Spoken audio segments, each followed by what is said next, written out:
पंजाब में लगातार दूसरे दिन पावर कट पर सियासी बवाल। आज आम आदमी पार्टी सीएम आवास का करेगी घेराव। कल अकाली दल ने दिए थे बिजली घरों के बाहर धरने। जेल से बाहर आए चौटाला तो गर्म हुआ अटकलों का बाजार। अब है चौटाला बोले अगर कानूनन हुआ मुमकिन तो एलनाबाद से उपचुनाव लड़ेंगे इनेलो सुप्रीमो। किसानों और सरकार के बीच मध्यस्थता में लगे एसएसजीपीसी प्रधान बलजीत सिंह दादुवाल। मुख्यमंत्री के बाद अब किसानों के साथ मुलाकात, बातचीत बहाली की हो रही है कोशिश। कोटकपूरा गोलीकांड में हाईकोर्ट के फैसले को सुप्रीम कोर्ट में चुनौती देगी पंजाब सरकार। सूत्रों के हवाले से बड़ी खबर, मुख्यमंत्री ने एजी दफ्तर को दिए निर्देश।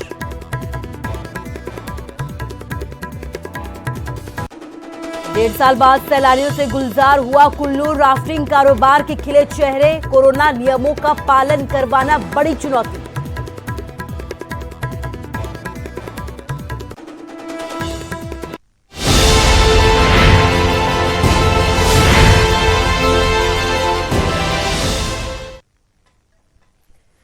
नमस्कार, स्वागत है आपका न्यूज 18 पंजाब हरियाणा हिमाचल में। मैं हूं आपके साथ कुसुम रावत। बुलेटिन का आगाज हरियाणा की सियासी खबरों के साथ करेंगे। ओम प्रकाश चौटाला जेल से बाहर आ गए हैं। लाजमी है सियासत की बातों का होना। एलनाबाद से अब उपचुनाव लड़ सकते हैं ओम प्रकाश चौटाला। इनेलो महासचिव अभय चौटाला की तरफ से ऐसा बयान सामने आया है। कानूनी अड़चन न होने पर एलनाबाद से चुनाव लड़ सकते हैं ओम प्रकाश चौटाला। एलनाबाद सीट ओम प्रकाश चौटाला की है। अभय चौटाला का ये पूरा बयान है। उनके जेल जाने के बाद मैंने सीट को संभाला है। अभय चौटाला की तरफ से बयान सामने आया है। कोई पुराना साथी वापस आए तो उनका स्वागत भी किया जाएगा। तो ओम प्रकाश चौटाला जेल से रिहा हो चुके हैं। इनेलो के सुप्रीमो हैं और अब कहा यह जा रहा है कि इनेलो जो एलनाबाद सीट है वहां से उपचुनाव भी लड़ सकते हैं। इनेलो महासचिव अभय सिंह चौटाला की तरफ से ऐसा बयान सामने आया है। कानूनी अड़चन न होने पर ही एलनाबाद से चुनाव लड़ा जाएगा। एलनाबाद सीट ओम प्रकाश चौटाला की ही है।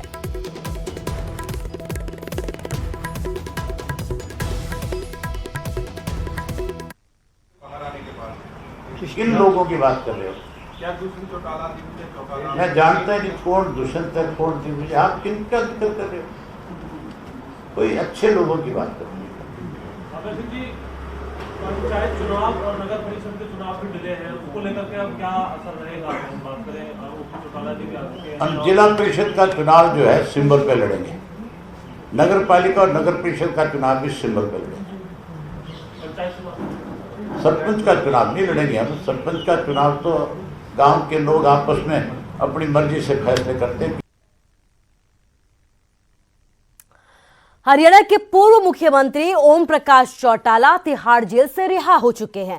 जेबीटी भर्ती घोटाला मामले में चौटाला को 10 साल की सजा हुई थी और वो अपनी सजा पूरी कर करीब 9.5 साल बाद रिहा हुए। सरकार बनने के बाद लोगों के यथार्थ किए गए वायदे में से एक भी पूरा नहीं किया। कभी हरियाणा की हुकूमत पर राज करने वाले चौधरी देवीलाल के सियासी वारिस ओम प्रकाश चौटाला को कानून से भी आंखें चार करनी पड़ी। 4 बार हरियाणा की हुकूमत संभालने वाले ओम प्रकाश चौटाला सत्ता से बेदखल हुए तो शिक्षकों की भर्ती के एक मामले में कानून से ऐसा पाला पड़ा कि पूर्व मुख्यमंत्री को सियासत की बिसात से सलाखों तक का सफर करना पड़ा। ओपी चौटाला भर्ती घोटाले के घमासान में ऐसे उलझे कि उन्हें अपना लंबा वक्त तिहाड़ के तहखाने में गुजारना पड़ा। खैर, चौटाला परिवार और इनेलो कार्यकर्ताओं को जिसका इंतजार था वो शुक्रवार को पूरा हुआ। जेबीटी भर्ती घोटाले में सजा काट रहे ओम प्रकाश चौटाला को शुक्रवार को रिहा कर दिया गया। जिन कार्यकर्ताओं की वजह से मुझे इतना उत्साह मिलता है, मैं उसको कभी नजरअंदाज कर सकता हूँ क्या? इसलिए उनकी इच्छाओं के मुताबिक मुझे चलना है। हरियाणा के लोगों के हितों के लिए हर किस्म की पाबंदी तोड़ने में कोई दिक्कत नहीं। कागजी कार्रवाई पूरी करने के बाद इनेलो सुप्रीमो तिहाड़ जेल से बाहर निकली तो जेल के बाहर बड़ी संख्या में इनेलो कार्यकर्ता मौजूद थे। चौटाला की रिहाई के बाद इनेलो कार्यकर्ताओं में खुशी की लहर दौड़ गई और जेल के बाहर जश्न का इजहार किया। इनेलो कार्यकर्ताओं को चौटाला की रिहाई के बाद अब पार्टी में नई उम्मीद जगी है। भर्ती घोटाला में पिछले 9 साल से ज़्यादा वक्त तिहाड़ जेल में बिता चुके हैं और सजा काट रहे थे हरियाणा के पूर्व मुख्यमंत्री ओम प्रकाश चौटाला। अब देख सकते हैं कि उनके समर्थक, उनके चाहने वाले, उनके साथ के लोग, उनके गांव के लोग यहाँ मौजूद हैं और आज उनके लिए तिहाड़ जेल परिसर पहुँचे हैं। इंडियन नेशनल लोक दल के प्रत्येक कार्यकर्ता के लिए आज दिवाली का त्यौहार है।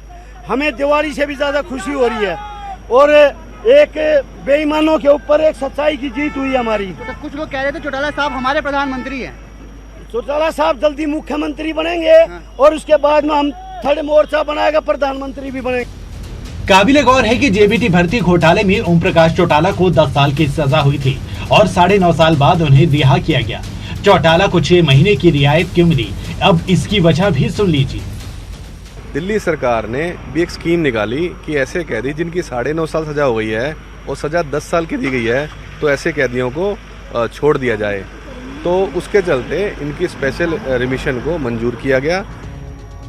ये घोटाला पहली बार तब सामने आया था जब जून 2003 में हरियाणा के वरिष्ठ IAS अफसर संजीव कुमार जेबीटी भर्ती में बड़ी धांधली का इल्जाम लगाते हुए सुप्रीम कोर्ट पहुंच गए।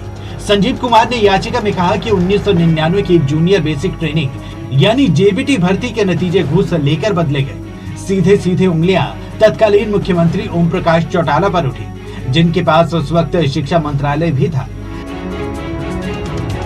संजीव कुमार ने इल्जाम लगाया कि खुद चौटाला ने चुने गए कैंडिडेट की लिस्ट में बदलाव के लिए उन पर दबाव बनाया, जबकि चौटाला की तरफ से तब ये कहते हुए आरोप खारिज किए गए कि चयनित कैंडिडेट की लिस्ट खुद संजीव कुमार ने बदली। इल्जाम गंभीर थे, इसलिए सुप्रीम कोर्ट ने नवंबर 2003 में CBI जांच के आदेश दिए। मई 2004 में जाकर CBI ने जांच शुरू की और जांच में जो खुलासे हुए उसने न सिर्फ हरियाणा बल्कि देश की सियासत हिला दी।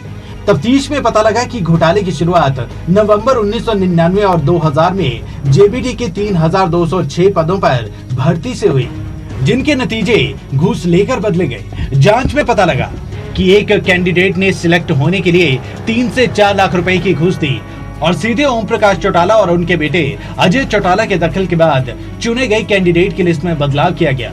CBI ने जून 2008 में दिल्ली की विशेष CBI अदालत में अपनी चार्जशीट दाखिल की, जिसमें ओम प्रकाश चौटाला, अजय चौटाला समेत 62 लोगों को आरोपी बनाया गया। इनमें से 55 को 16 जनवरी 2013 को दोषी पाया गया और 22 जनवरी 2013 के दिन 10-10 साल की सजा सुनाई गई।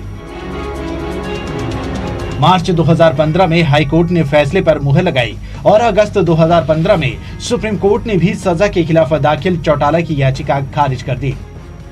दिल्ली से रवि मिश्रा, न्यूज़ 18 हरियाणा। बात पंजाब की सियासत की करते हैं। बिजली संकट पर सियासी मोर्चाबंदी लगातार पंजाब में जारी है। शिरोमणि अकाली दल के बाद आज आम आदमी पार्टी का हल्ला बोल है। सीएम का सिसुआ फार्म हाउस का घेराव आम आदमी पार्टी की तरफ से किया जाएगा। करीब 11 बजे फार्म हाउस की ओर कूच करेगी आम आदमी पार्टी। भगवंत मान की अगुवाई में ये विरोध प्रदर्शन किया जाएगा। कल अकाली दल की तरफ से प्रदेश भर में प्रदर्शन किए गए थे, हल्ला बोला गया था, सरकार के खिलाफ मोर्चाबंदी की गई थी और आज आम आदमी पार्टी की तरफ से हल्ला बोला जाएगा, प्रदर्शन किया जाएगा। सीएम के सिसुआ फार्म हाउस का घेराव आम आदमी पार्टी की तरफ से किया जाएगा। करीब 11 बजे फार्म हाउस की ओर कूच किया जाएगा आम आदमी पार्टी की तरफ से। भगवंत मान की अगुवाई में ये पूरा विरोध प्रदर्शन किया जाएगा। आपको बता दें कि एक दिन पहले शिरोमणि अकाली दल की तरफ से पूरे प्रदेश भर में बिजली संकट को लेकर सियासी मोर्चाबंदी की गई थी, हल्ला बोला गया था, प्रदर्शन किया गया था, सरकार पर जमकर निशानेबाजी की गई थी और आज मैदान में आम आदमी पार्टी है। घेराव किया जाएगा बिजली संकट पर, पुरजोर तरीके से विरोध सरकार का आम आदमी पार्टी की तरफ से किया जाएगा।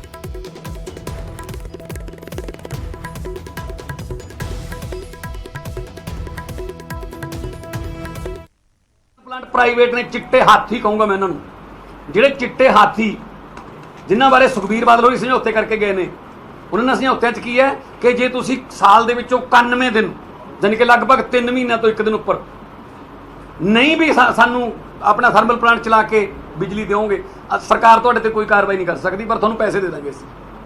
उन्होंने की लोड़ है जी हुण खर्चा करके बिजली बनाउण दी, पैसे तो उन्होंने मिलने ही मिलने ने। ਆਲਰੇਡੀ 5400 ਕਰੋੜ ਤੋਂ ਵੱਧ ਇਸ ਸਰਕਾਰ ਦੇ ਵਿੱਚ ਉਹਨਾਂ ਨੂੰ ਪੈਸੇ ਬਿਨਾਂ ਬਿਜਲੀ ਖਰੀਦੇ ਦੇ ਚੁੱਕੇ ਆ। और एक और बड़ी खबर सूत्रों के हवाले से कोर्ट का पूरा गोलीकांड को लेकर बड़ी खबर सामने आई है। हाईकोर्ट के फैसले को अब सुप्रीम कोर्ट में चुनौती देने जा रही है पंजाब सरकार। पंजाब सरकार ने सुप्रीम कोर्ट में दायर करने वाली है एक स्पेशल लीव पिटीशन। सूत्रों के हवाले से इस वक्त की बड़ी खबर, मुख्यमंत्री कैप्टन अमरिंदर सिंह ने एजी दफ्तर को निर्देश भी जारी कर दिए हैं। पिछली एसआईटी जांच को हाईकोर्ट ने खारिज कर दिया था और बड़ी बात यह है कि अब हाईकोर्ट के फैसले को सुप्रीम कोर्ट में पंजाब सरकार की तरफ से चुनौती दी जाएगी। पंजाब सरकार सुप्रीम कोर्ट में दायर करने वाली है स्पेशल लीव पिटीशन। तो सूत्रों के हवाले से ऐसी खबर सामने आई है। मुख्यमंत्री कैप्टन अमरिंदर सिंह ने एजी दफ्तर को ऐसे निर्देश भी जारी कर दिए हैं। पिछली एसआईटी और जांच को हाईकोर्ट ने खारिज कर दिया था और यही वजह है कि अब पंजाब सरकार सुप्रीम कोर्ट के दरवाजे पर जा रही है।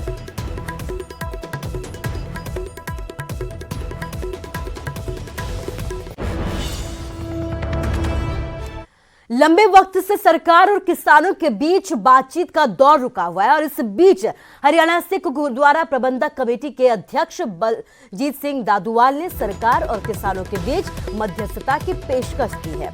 सिरसा में पत्रकारों से बातचीत में दादूवाल ने कहा कि उन्होंने सीएम मनोहर लाल से मुलाकात की थी और उन्हें पूरी उम्मीद है कि सीएम मनोहर लाल किसानों और केंद्र सरकार में बातचीत को शुरू करवाने की पहल करेंगे। उन्होंने कहा कि केंद्र सरकार और किसान संगठन बातचीत कर मामले को जल्द से जल्द सुलझाने की कोशिश करें। बलजीत सिंह दादूवाल ने कहा कि दिल्ली में पिछले 7 महीनों से किसान आंदोलन चल रहा है। ऐसे में केंद्र और किसान संगठनों को जल्द ही कोई निर्णय लेना होगा।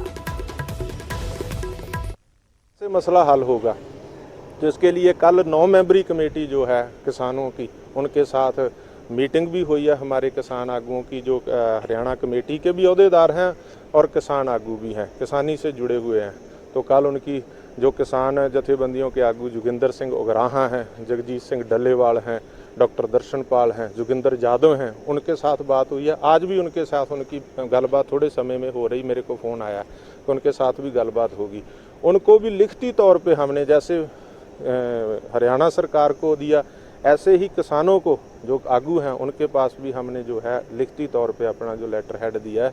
हम सिर्फ ये रोल प्ले करना चाहते हैं कि रुकी हुई गलबात जो है वो तुर पड़े, वो चल पड़े और जो फैसला है वो किसान जथेबंदियों के आगुओं ने और केंद्र सरकार ने करना है। हम चाहते हैं कि विदाउट वायलेंस ये मसला हल हो जाए। महंगे पेट्रोल और डीजल पर आज किसानों का हल्ला बोल है। संयुक्त किसान मोर्चा ने आज प्रदर्शन का ऐलान किया है। 8 जुलाई को देश भर में प्रदर्शन किया जाएगा। किसान संगठन सुबह 10 से 12 बजे तक प्रदर्शन करेंगे। सड़कों को जाम फिलहाल के लिए आज नहीं किया जाएगा। 2 महीने से लगातार बढ़ रहे हैं पेट्रोल और डीजल के दाम। यही वजह है कि अब बढ़ती महंगाई को लेकर विरोध प्रदर्शनों का दौर भी शुरू हो गया है। कल कांग्रेस की तरफ से विरोध प्रदर्शन किया गया था और आज संयुक्त किसान मोर्चा ने भी बढ़ती महंगाई को लेकर विरोध प्रदर्शन का ऐलान किया है।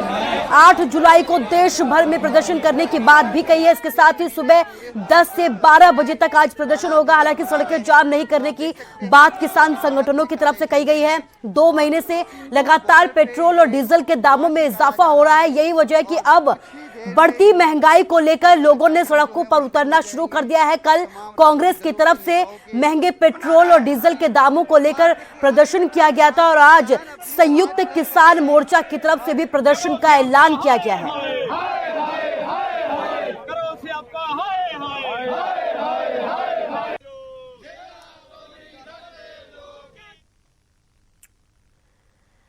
खबर कुल्लू से है। कुल्लू में हुए थप्पड़ कांड के बाद सीएम के सिक्योरिटी इंचार्ज से हटाए गए एसपी ब्रजेश सूद को एक बार फिर से तैनाती दे दी गई है। सरकार ने उन्हें फिर से सीएम का सिक्योरिटी इंचार्ज बनाया है। शुक्रवार को जारी हुए आदेशों में कहा गया है कि 24 जून को ब्रजेश सूद को पुलिस मुख्यालय से अटैच किया गया था, लेकिन अब उन्हें दोबारा सिक्योरिटी इंचार्ज की जिम्मेदारी दी गई है। रिपोर्ट आई है, रिपोर्ट के आधार पर हमने जो है उस पर एक निर्णय लिया है। बाकी उसके बाद बाकी जो प्रोसीडिंग जो है दूसरे लोगों के खिलाफ जो चल रही है वो चलती रहेगी। तो बाकी लोगों के खिलाफ भी अभी जांच में क्या कुछ निकला है? तो जांच की रिपोर्ट आई है, जांच में जो विजुअल जो हमारे सामने है उसके आधार पर जो कार्रवाई आगे होनी है वो प्रस्तावित है। कोरोना की तीसरी लहर से निपटने के लिए तैयारियां शुरू कर दी गई है। रेवाड़ी में नागरिक अस्पताल में ऑक्सीजन प्लांट स्थापित किया गया है। केंद्रीय राज्य मंत्री राव इंद्रजीत सिंह ने इसका उद्घाटन भी किया है। कैबिनेट मंत्री डॉक्टर बनवारी लाल और राज्य मंत्री ओपी यादव भी उनके साथ मौजूद रहे। केंद्रीय राज्य मंत्री राव इंद्रजीत सिंह ने कहा कि मेडिकल छात्रों को ट्रेनिंग दी जा रही है ताकि कोरोना की तीसरी लहर से निपटा जा सके। पंचकुला के बाद प्रदेश का पहला ऐसा जिला रेवाड़ी होगा जहां आने वाले एक महीने में आईसीयू की सुविधा मरीजों के लिए शुरू कर दी जाएगी। राव इंद्रजीत सिंह ने लोगों से अपील की है कि अगर हमने कोविड नियमों को ना मानकर लापरवाही की तो तीसरी लहर जरूर आएगी। ये थोड़ी सी दिक्कत रही, नल्लड़ जैसे स्थान के ऊपर भी 13-13, 14-14 वेंटिलेटर पड़े रहे, लेकिन उनके चलाने वाला ट्रेंड बंदा नहीं मिल पाया। यही और ज़िलों के अंदर भी कई जगह ऐसी हुई। तो इसको पूरा करने के लिए आज के दिन ट्रेन करवाए जा रहे हैं, चाहे वो 3rd ईयर के स्टूडेंट हो MBBS के या 2nd ईयर के हों, उनको भी इस्तेमाल किया जा रहा है। और आने वाले समय भगवान ना करे कि तीसरी वेव आए तो इस तरह की किल्लत ट्रेंड पर्सनल की ऑक्सीजन प्लांट, ICU प्लांट चलाने के लिए शायद ना हो। खबर पंचकुला से। पंचकुला के सेक्टर 20 के सनसिटी परिक्रमा सोसाइटी में रहने वाले लोगों ने सोसाइटी की देखरेख करने वाली मैनेजमेंट के खिलाफ सीनियर टाउन प्लानर पंचकुला को एक शिकायत दी है। इनका कहना है कि उनकी सोसाइटी पूरी तरीके से डेवलप हो चुकी है और अब सोसाइटी का चार्ज RWA को दिया जाए। मेंटेनेंस चार्जेस और सोसाइटी के एडमिनिस्ट्रेशन को लेकर ये पूरा विवाद छिड़ा है। सोसाइटी में रहने वाले लोगों ने इस मामले को लेकर CM विंडो और अन्य अधिकारियों को भी लिखित में शिकायत दी है। सीनियर टाउन प्लानर पंचकुला ने शिकायत पर जल्द से जल्द कार्रवाई की बात भी कही है। यह है कि जो भी रूल रेगुलेशन स्टेट गवर्नमेंट ने बनाए हुए हैं बिल्डर के लिए और अपार्टमेंट ओनर्स के फेवर में, जो कानूनन जो हमारे हक हैं वो हमें नहीं दिए जा रहे। जो सबसे बड़ा मुद्दा जो आ रहा है वो ये आ रहा है कि कॉमन एरियाज हैंडओवर होने थे ऑक्यूपेशन सर्टिफिकेट के बाद। पहला सर्टिफिकेट आया था 2016 में, बाकी के 2 सर्टिफिकेट आए 2017 में। तो जो प्रमोटर था वो है संतूर, तो संतूर ने झूठ लिख कर दे दिया कि हमने हैंडओवर कर दिया है। उसके ऊपर ये लीगल ऑब्लिगेशन थी कि उसने हैंडओवर करना। अपार्टमेंट एक्ट, रेरा एक्ट और इवन DTCP की अपनी इंस्ट्रक्शंस ये कहती है कि इमीडिएटली आपने हैंडओवर करना है। तो उसने झूठ लिख कर दे दिया कि मैं हैंडओवर कर चुका हूँ, जबकि हैंडओवर नहीं किया। हाँ, ये कंप्लेंट मेरी है और कुछ रेजिडेंट्स भी मिले थे मेरे को। अभी जैसे मैं अभी ट्रांसफ़र होके आया हूँ तो मैं अभी इसको मामले को देख रहा हूँ और जल्दी इस पर हम कार्रवाई करेंगे, जो भी जायज़ बनती है उसको करेंगे। तो वो उनकी मांग यही थी कि हमारी ये जो है ना अब डेवलप कॉलोनी है तो इसको हैंडओवर किया जाए हमें, इसकी मेंटेनेंस के लिए। हाँ, तो अभी जैसे इस पर कुछ हम कार्रवाई करेंगे, जो भी उनका होगा तो वो ज़रूर करेंगे। हिमाचल में भी डॉक्टर्स का विरोध लगातार जारी है। नाहन मेडिकल कॉलेज में भी डॉक्टर्स 2 घंटे की पेन डाउन स्ट्राइक पर रहे। इन्होंने NPA को 25%, C20% करने का विरोध जताया है। हमीरपुर मेडिकल कॉलेज में रेजिडेंट डॉक्टर्स एसोसिएशन ने भी इसका समर्थन किया है। पेन डाउन स्ट्राइक में डॉक्टर्स और कर्मचारियों ने हिस्सा लिया और सरकार से मांग की है कि जल्द डॉक्टर्स की मांगों को माना जाए। NPA को हटाना चाहती है तो एक तरह से प्रमोट कर रही है कि हमारे एक तो हमारी जो मेहनत को उसको इग्नोर कर रही है कि हम इतना मेहनत करते हैं। दूसरा वो ये इग्नोर कर रही है कि हम नॉन प्रैक्टिस नहीं करते अपनी सेवा से बाहर। वो प्रमोट करना चाहती है कि हम अपनी सेवा से बाहर जाकर प्रैक्टिस करें। ये गलत अनुसरण, गलत एक प्रथा चल पड़ेगी। डिमांड ये है कि सभी डॉक्टर्स को हिमाचल प्रदेश में भी और ऑल ओवर इंडिया भी 25% NPA मिलता था और ये NPA आज से नहीं मिल रहा था, सिंस इंडिपेंडेंस आज़ादी के टाइम से मिल रहा था। और ये NPA 25% हमारी सैलरी में जुड़ता था। अब पंजाब गवर्नमेंट ने क्या किया है, पंजाब गवर्नमेंट का पे कमीशन आया है, 6th पे कमीशन। उस पे कमीशन में इस NPA को कम कर दिया गया है, 25 से 20 कर दिया है और इसको सैलरी से डीलिंक कर दिया है। तो उसके विरोध में हमारी स्ट्राइक है। शिक्षा मंत्री कंवरपाल गुर्जर ने कुरुक्षेत्र में सरस्वती नदी के साइटों का औचक निरीक्षण किया। कंवरपाल गुर्जर ने कहा कि नासा ने भी इसके प्रमाण दिए हैं कि सरस्वती का प्रवाह बड़ी ही तेजी के साथ धरती के नीचे से निकला है, जिसके प्रमाण यमुनानगर और गुजरात सहित कई जगहों पर मिल चुके हैं। सरस्वती के अंदर अब 12 महीने जल बहता हुआ देखने को मिलेगा। हेरिटेज बोर्ड सरस्वती के लिए विकास के लिए बहुत से काम कर रहे हैं और अभी हमारी इस प्रकार की भी योजना है कि सरस्वती का जो जल है वो 12 के 12 महीने चलना चाहिए। इसके लिए हम ऊपर एक बांध भी बनाने लग रहे हैं, लेकिन उस सारे में अभी काफ़ी टाइम लगेगा। लेकिन हमारा एक प्रयास यहाँ पर भी है और एक अच्छा पर्यटक स्थल यहाँ बने और यहाँ कुछ जितना ये है हमारे पास उसमें हम सोचते हैं कि एक हम ट्यूबवेल से ही पानी भर देंगे उसमें और यहाँ बोटिंग वगैरह हो, अच्छा यहाँ से दृश्य हो। खबर कुल्लू से है। पर्यटकों से गुलजार अब कुल्लू एक बार फिर से होने लगा है। पर्यटन स्थलों पर लगातार सैलानियों की तादाद बढ़ती जा रही है। कुल्लू में बढ़ रही पर्यटकों की आमद, जिसकी वजह से राफ्टिंग व्यवसाय से जुड़े लोगों को भी खासा फायदा मिल रहा है। सोशल डिस्टेंसिंग नहीं होने की वजह से खतरा बढ़ रहा है। तो कुल्लू की तस्वीरें आपको दिखा रहे हैं, जहां पर आप देख सकते हैं कि सैलानियों की तादाद लगातार बढ़ती जा रही है, पर्यटक लगातार पहुंचते जा रहे हैं। यही वजह है कि जो राफ्टिंग व्यवसाय है उसको भी कहीं ना कहीं बल मिला है, लोगों को फायदा हो रहा है इस व्यवसाय से जुड़े हुए। लेकिन बड़ी जो चुनौती है वो है कोविड नियमों का पालन करवाना।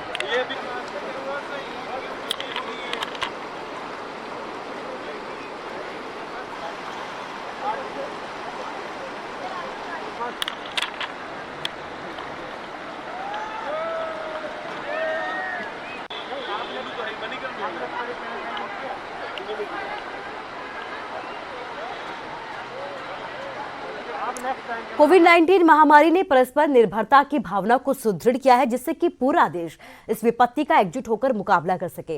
वैक्सीनेशन लगातार जारी है, लेकिन जरूरत है कि हम सभी इस वक्त अपना सर्वश्रेष्ठ योगदान दें, जिससे हम एक साथ इस वायरस को हराने की तरफ अपने कदमों को आगे बढ़ा सके। नेटवर्क 18 इस मुहिम में हर कदम पर आपके साथ खड़ा रहेगा। जब तक सभी सुरक्षित नहीं हो जाते, तब तक कोई भी सुरक्षित नहीं होगा। इसी सोच के आधार पर हमारे कैंपेन संजीवनी का लक्ष्य ये सुनिश्चित करना है कि वैक्सीन पाना सभी भारतीयों का अधिकार है।